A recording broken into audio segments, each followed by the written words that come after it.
You win $100 million. You take home about $28 million. That gap is not a typo, and it is not a scam. It is just how the lottery actually works, and almost nobody tells you before you are standing there holding the ticket. Imagine it is a quiet Tuesday and your whole life just tilted on its side. You want the real number before anyone hands you a wrong one. So let us walk it. 10 things to do in your first 30 days, in plain English, no shame, no hype. By the end, you will know the real number and exactly what to do with it. We go slow on purpose because slow is the trick. First, before anything else, before you call a single soul, do the boring thing that protects everything. It takes 10 seconds and it is the cheapest insurance you will ever buy. Step 1.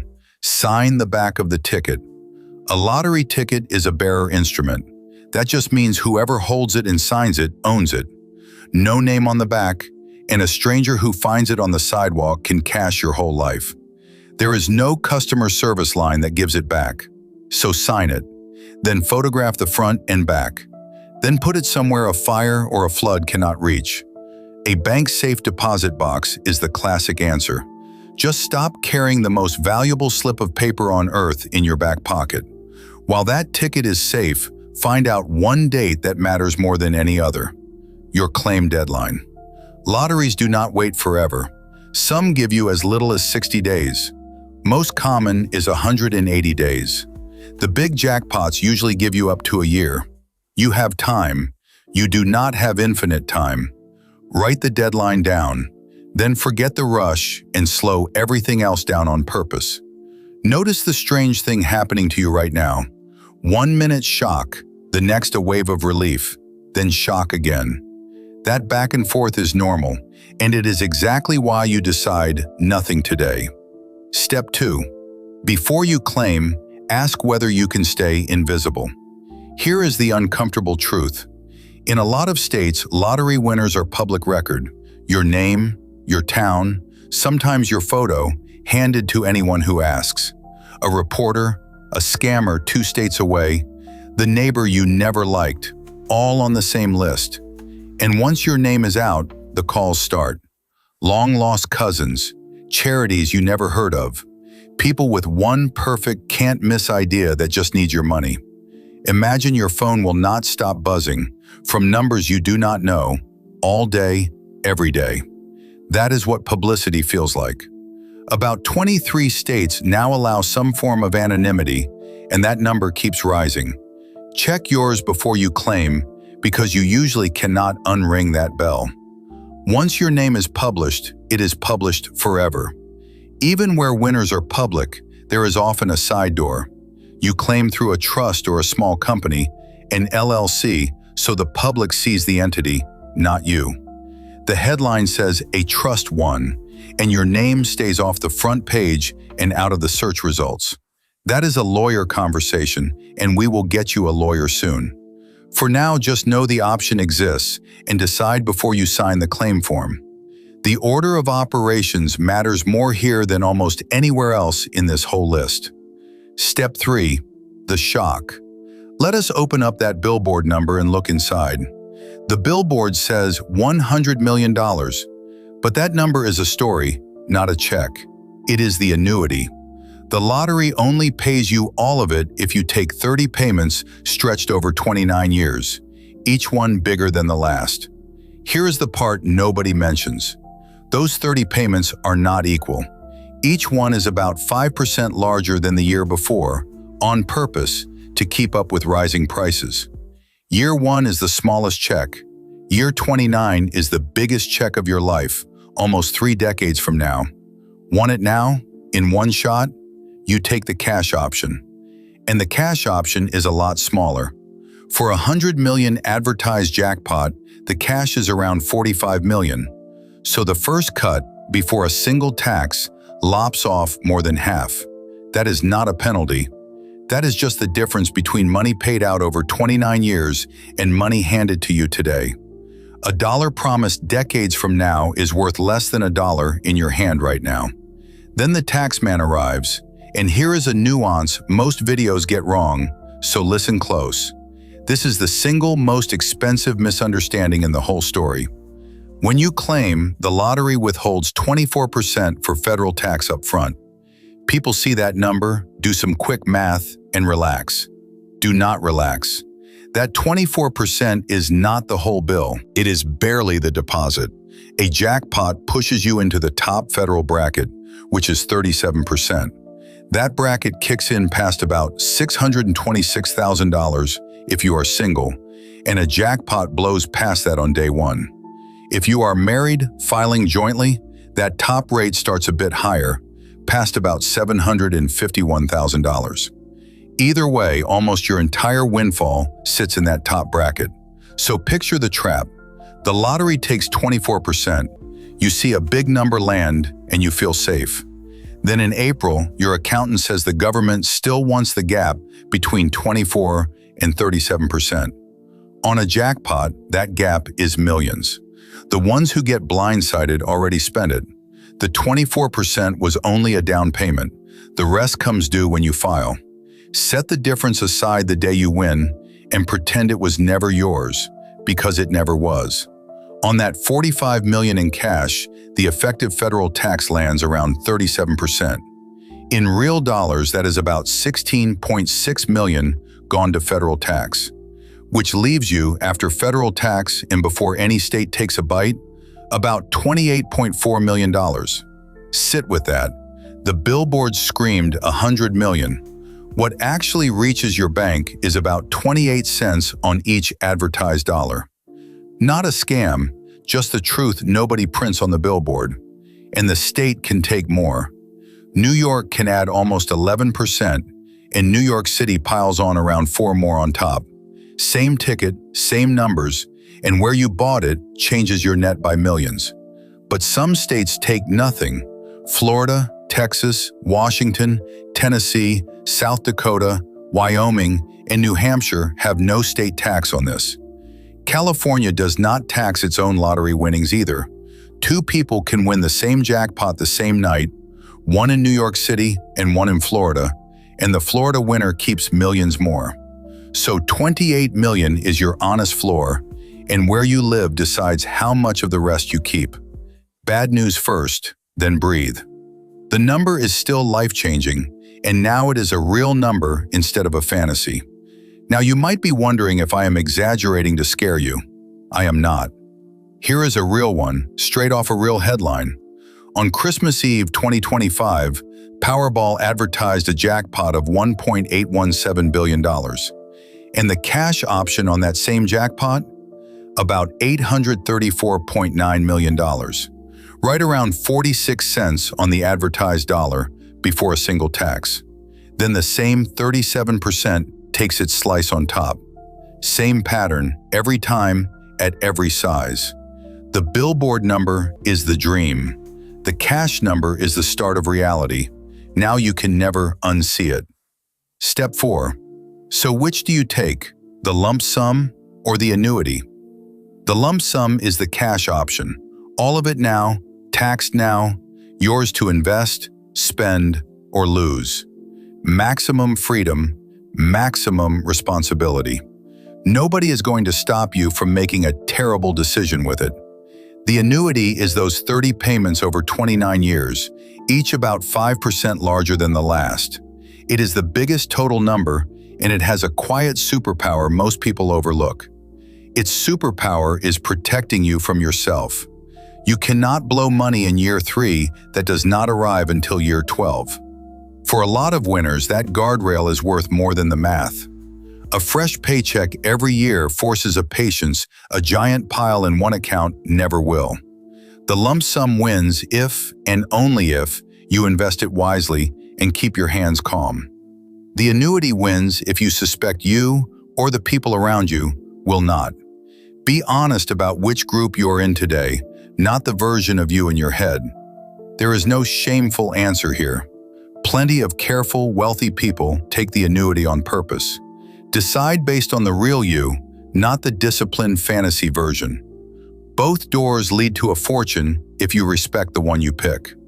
Step 5. Whatever you choose, now you do nothing. On purpose. This is the step that saves fortunes. For the first 6 to 12 months, you make no big decisions. No mansion, no quitting loudly, no business loans to a brother-in-law. The money will still be there next spring. The chance to keep it disappears the moment you rush. Financial regulators literally call this a cooling off period. It is not a vibe, it is the official advice. The money is not going anywhere if you park it somewhere safe and boring while you settle in. So what does that first quiet month look like? Almost boring. You keep going to your job. You sleep in your same bed. You take walks and let the news sink in slowly. You buy nothing. You just get used to the fact that the scary bill no longer scares you. That quiet is the most expensive thing you will ever protect. Park the cash in plain, insured, boring places. Then let your nervous system catch up to your bank account.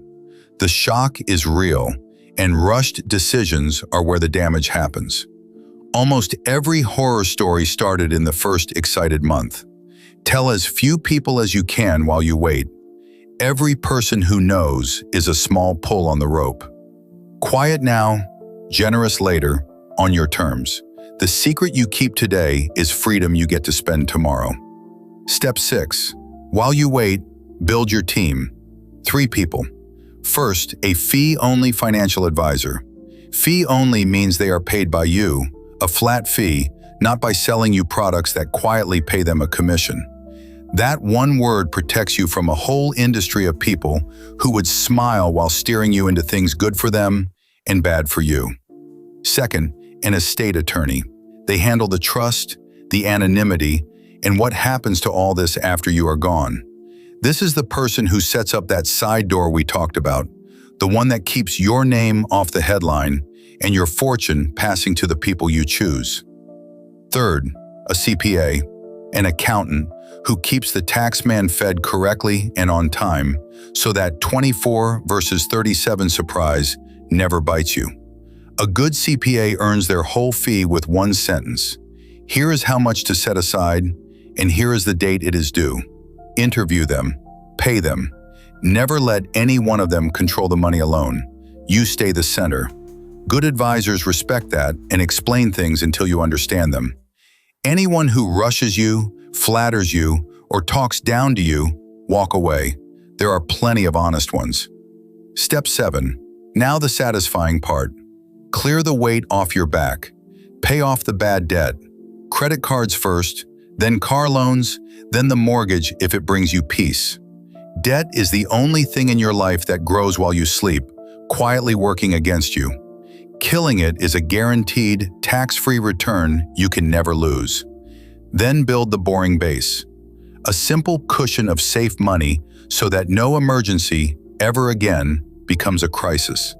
The car breaks, the roof leaks, someone gets sick, and you simply handle it. This is the foundation everything else stands on. Step 8. Now turn the pile into a paycheck that never stops. There is a simple guide for this called the 4% rule.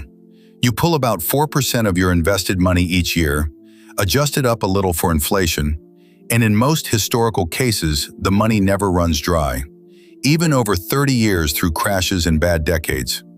Run that on your $28.4 million. 4% comes out to roughly $1.14 million a year. Every year.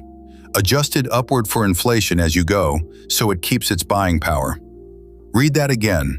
Over $1 million a year, potentially for the rest of your life, while the main pile stays roughly intact. That is the whole game. Stop thinking of it as a balance you drain, and think of it as a river.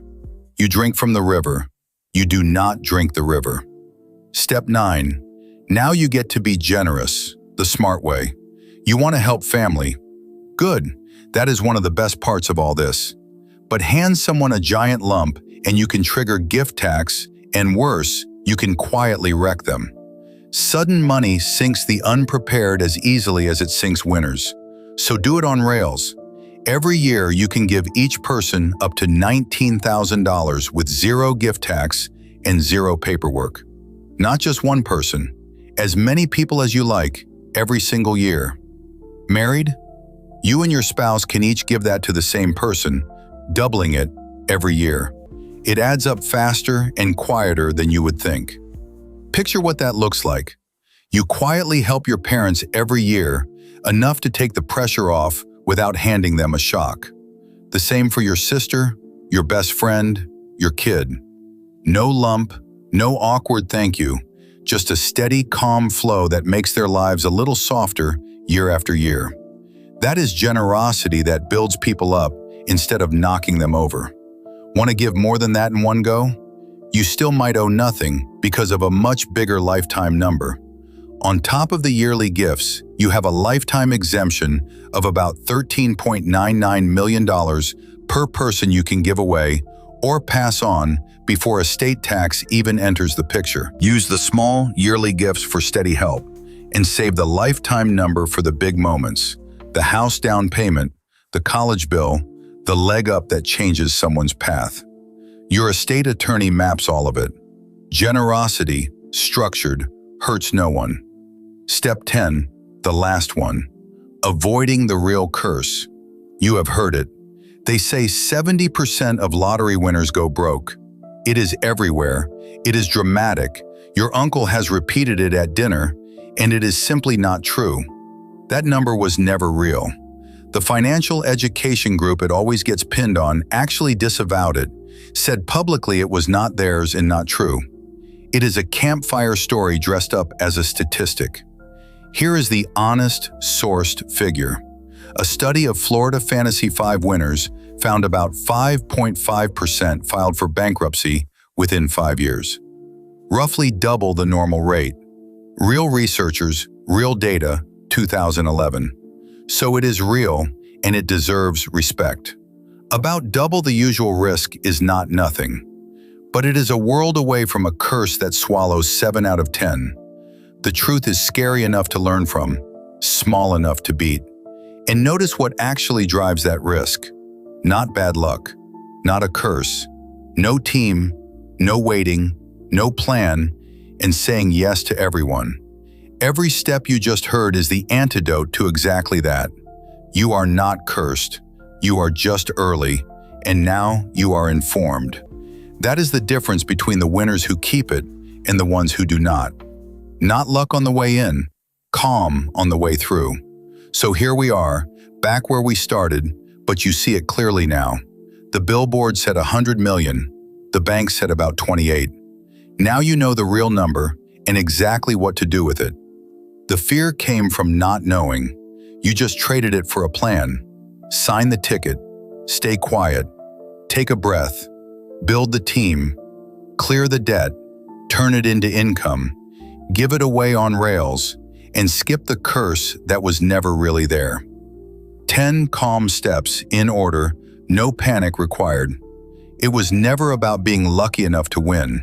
It was about being calm enough to keep it. You can be that person. That part, the part that actually matters, was always up to you.